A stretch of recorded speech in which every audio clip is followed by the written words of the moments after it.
Hello everybody, SlimKirby here. Welcome to my new Let's Play. We have Zelda II, The Adventure of Link. If I thought Kid Icarus was bad, this is going to be a lot worse because, gotta admit, not the biggest fan of this game.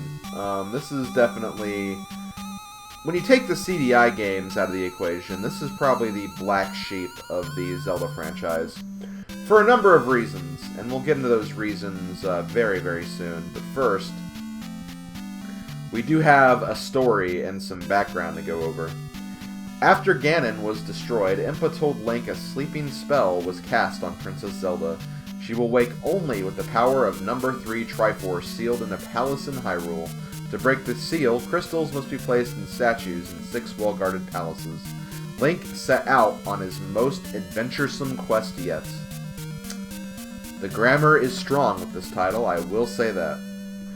But yeah, let's go ahead and get things started here. Alright, I gotta actually make my file names. We'll go with Slim for the first one. Guess we'll just pick memes for the second one. And for the last one, I don't know, Walt. And yeah, let's go ahead and get our adventure started. So this is Zelda II. It's a side-scroller.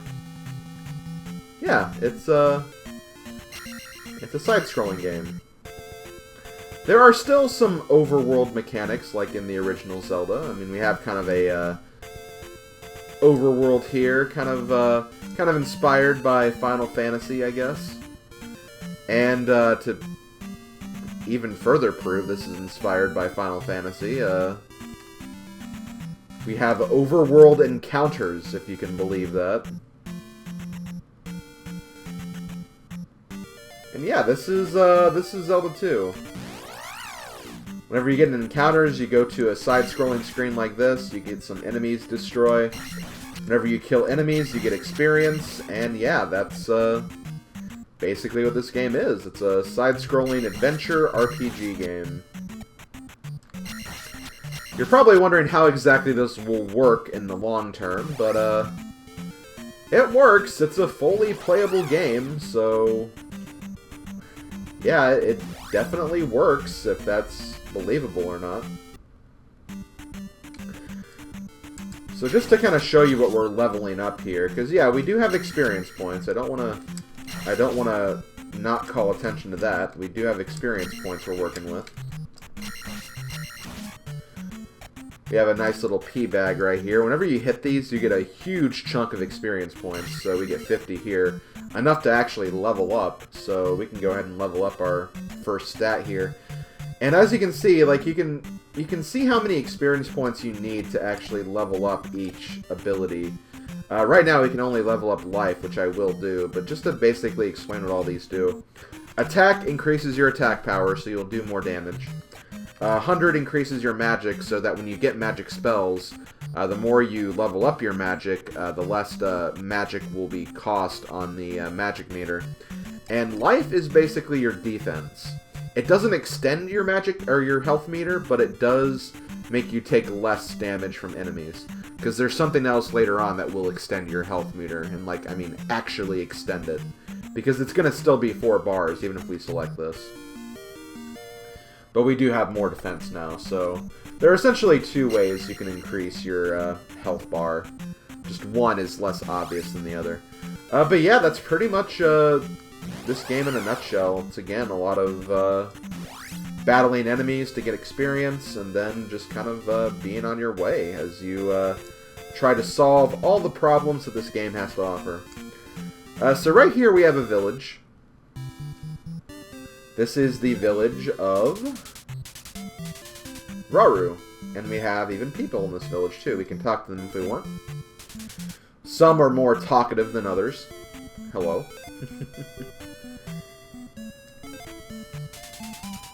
Return the crystal to the palace in Parapa.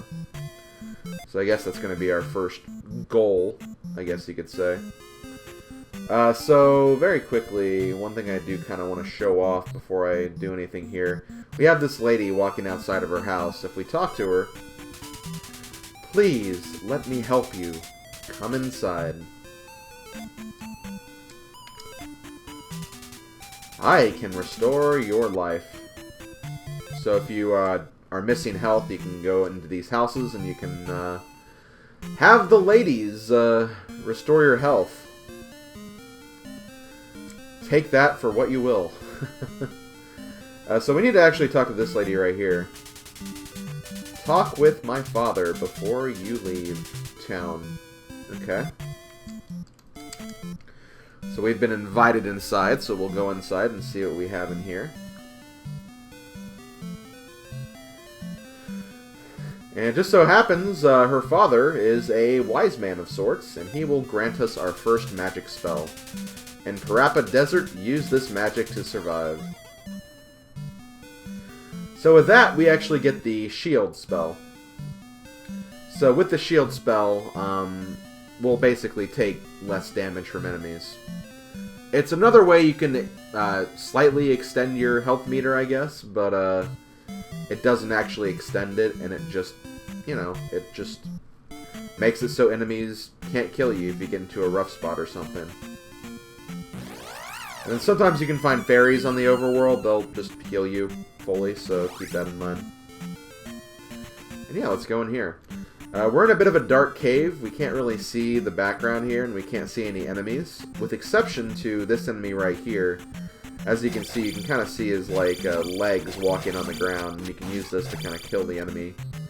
That's the only enemy in this room, though, so it's not too threatening of a cave, but there are some other dark caves, and if you don't have the item to prevent those, you could be in some trouble if you're not careful. And yeah, some of these random encounters, there aren't any enemies. You just have to kind of like avoid all the obstacles. So you don't get any experience for those, unfortunately. And fortunately, I took damage right there too. So here's one of the biggest threats of Zelda II, Bottomless Pits. As you can see, there are pits in this side-scrolling section, and if you fall in these pits, you will die, and you will lose a life. What happens if you lose all your life? Well, thankfully you won't lose your progress, but you will have to go back to the temple where you started the game. So it's mainly like, don't die just so you don't have to start from the very beginning, because starting from the very beginning is very, very annoying. And it's just something you do not want to do. Okay, so that actually did increase our health meter, so that was a heart container. So we definitely have more life. We have more defense, and we have more life than what we started the game with, which is nice. Again, it's always nice to pick up all those whenever you can, because I'm going to go ahead and say it right now, if you couldn't get it from my original intro. This game is hard. This game is brutal. You will die a lot, especially if it's your first few playthroughs of this game. I've actually only recently beaten this game for the first time, like, less than a month ago, actually. I played this game, I really wanted to beat it, and, well, I decided it was time to try and do just that. By any means necessary. And let me just say, my first playthrough was very, very rough. I had a lot of problems, I died a lot, and it was difficult. So, this game is definitely no slouch, let me just say that right now. But if you're smart and you can figure out a lot of different like tricks and manipulations, it shouldn't be too bad. Again, it's a lot of just figuring things out, really.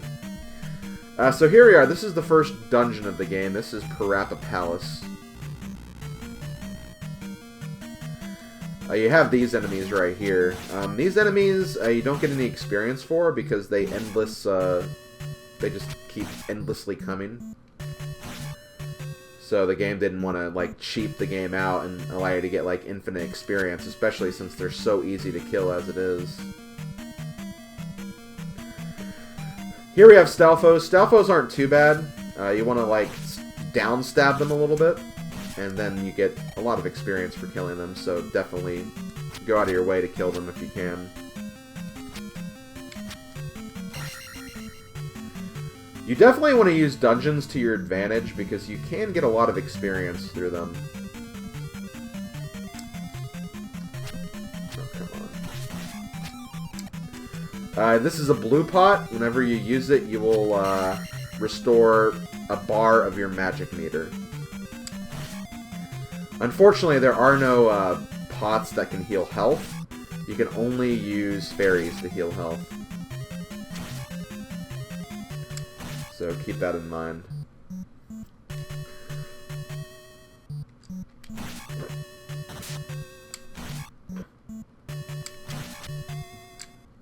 Those enemies right there are anti-fairies. They actually take some of your magic if you get hit by them. You can actually kill them, but it takes a lot of hits at this stage in the game, so it's honestly not even worth it at this point. So don't even bother. Okay, another Stalfos. Got another kill. Gonna ignore that elevator for right now, because I think I need a key to get down there.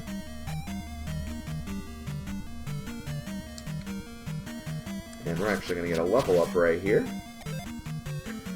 Next up, we're gonna be increasing our magic. So once again, like I said before, Shield, which used to cost, I think, 36, now costs 24. Now, for some levels, you won't actually decrease that number. I think it depends on what level you are. You'll get a certain decrease. Again, I don't know the right way to explain it, but, like, you won't get decreases for every spell, if that makes sense. Okay, well, that guy is just stuck up there, which I'm very, very okay with. So now we're going to go down this hallway. Get this key, but we are going to keep on going, though.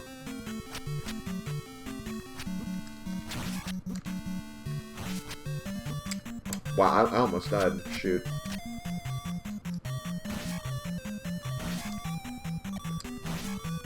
Come on, Link. Let's not die here.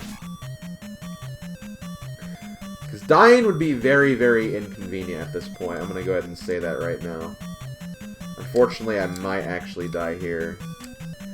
This guy's not giving me a great opening. Come on. Yeah. There we go. Damn it! Him jumping up there what kind of threw me off. I could use my shield spell right here. In fact, I might actually consider that just to show it off at the very least. So yeah, like I've said before, shield basically makes it so you take less damage.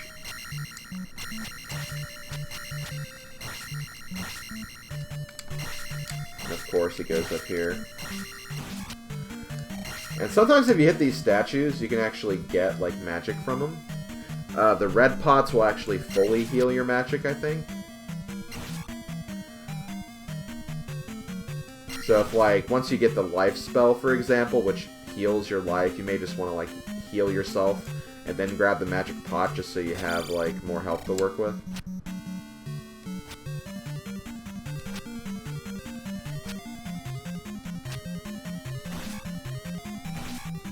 I really did wish you'd get experience for killing those guys, but I also understand why you wouldn't. That would be, like, very, very cheap.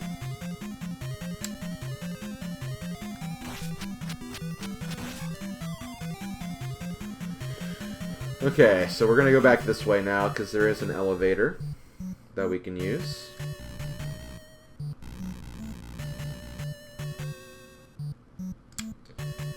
I hate this part right here. Yeah, as you can see, I lost a little bit of magic when I hit that guy, so...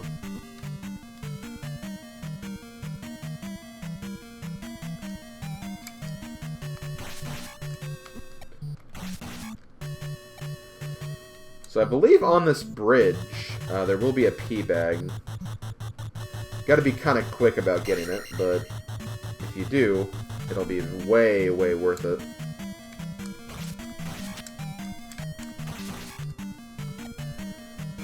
I'm actually going to go ahead and use my shield again right here. Because we have, well, first we have one of these guys again. But that's not the main reason why I used it.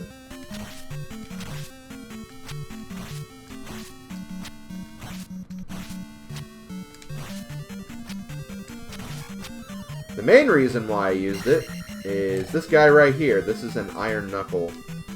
Iron Knuckles in this game suck. They have a lot of health, and they defend very, very easily. There is a way you can kind of stun lock them, though, and it involves how you jump and attack. But first, though, let's go ahead and increase my life. So basically, the strategy for killing Iron Knuckles is you want to jump and then stab just as you're landing. This will kind of throw the Iron Knuckles off, and that's going to be your best way of actually doing damage to them.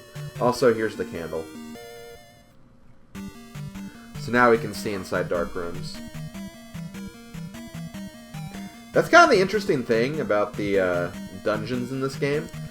They don't actually give you tools to help you through the dungeons. They actually give you tools to progress the game outside of the dungeons. Like, I don't think any of the items... I mean, there are some items that do stuff, but, like, it's really just for, like, overworld progression. There aren't, like, any, like, you know, just weapons you can use against other enemies, for example. It's mainly the spells you use to fight your opponents. Which is, you know, it's an interesting way to do this game. I wouldn't say it's the best way to do this game, but, it is interesting, for sure. That's definitely something I cannot deny. So this next section is actually going to be pretty rough, because we have to go through, a room with a lot of very dangerous enemies. I believe an Iron Knuckle is actually one of them. So, let's hope we can do this. I'm going to go ahead, equip shield again. And see, this is like...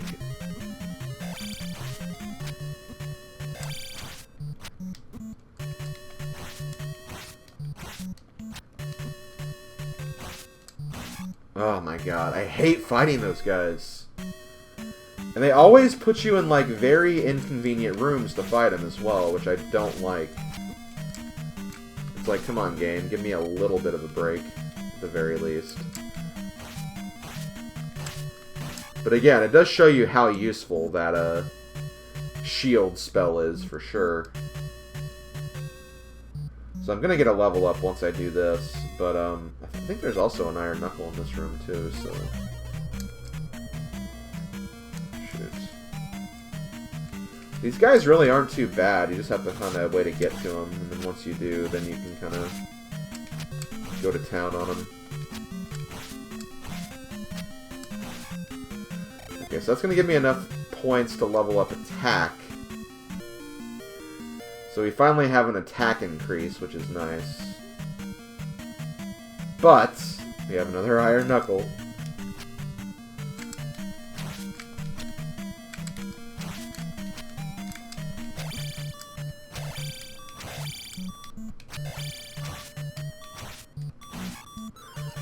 Oh, wow, thank you. Oh, wow, 200? That was actually really, really good that I got that. I think there's another one, though. No, there's not. Okay, we're good. Or maybe there's one in here. Okay, no, this is the boss. Okay, so... honestly, if I die to this guy, I'm not really too worried about it. Yeah, I'll just start again. I still have 1 life left. I'm gonna go ahead and use shield here. This is, I believe, a horse head, which... you know, you can probably guess why it's called that, just based on its general look. You kind of want to take this guy out the same way you would an Iron Knuckle, just kind of like jump and stab.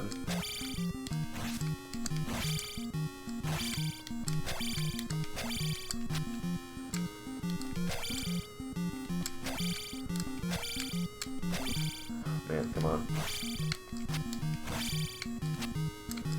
And there we go, first boss defeated. Oh, that is kind of unfortunate, though. So, I actually... Okay, here's what I was kind of hoping to happen. I have 250 experience.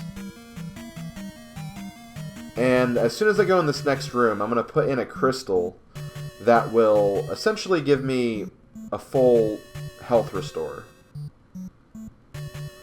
Or no, it'll give me basically a free level up. So because it's going to give me a free level up, I'm essentially wasting experience by doing that. So what I'm going to do is, even though it's going to be kind of tedious, I'm going to backtrack a little bit, get a level up from slimes, and then I'm going to come back here and then actually get the level up, the free level up with my next level up. So then I go to the next area even stronger. So hold on, guys. Okay, I'm about done here. Ah, damn it. Whenever they give you a potion or a pot or something, you don't actually get experience for it, which is kind of annoying.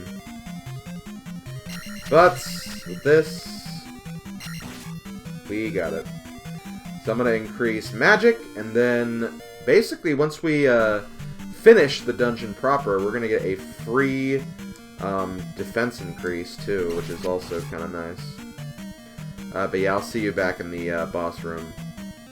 Okay, we are back in the boss room. We don't have to fight the boss again. We have the key so we can enter the next room, and here we go.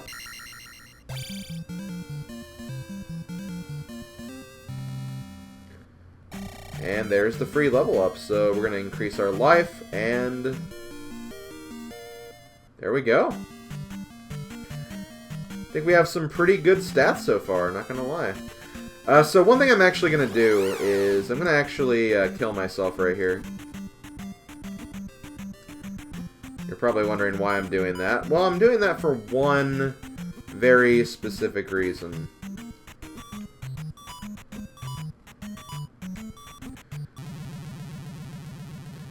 To one, showcase this very creepy game over screen.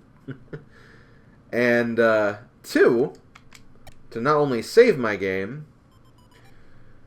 but also, when I go back to the screen here, I have all my lives, and I'm back to the central location of the Great Temple. So there we go. Gonna actually end this video, this first video right here, though. Next video, I guess we'll start making our way to level 2. But yeah, this is Zelda 2, everybody. It's definitely a game. I'm looking forward to seeing how this Let's Play will turn out. Hope you guys enjoy, and I'll see you guys for the next part. Later, folks.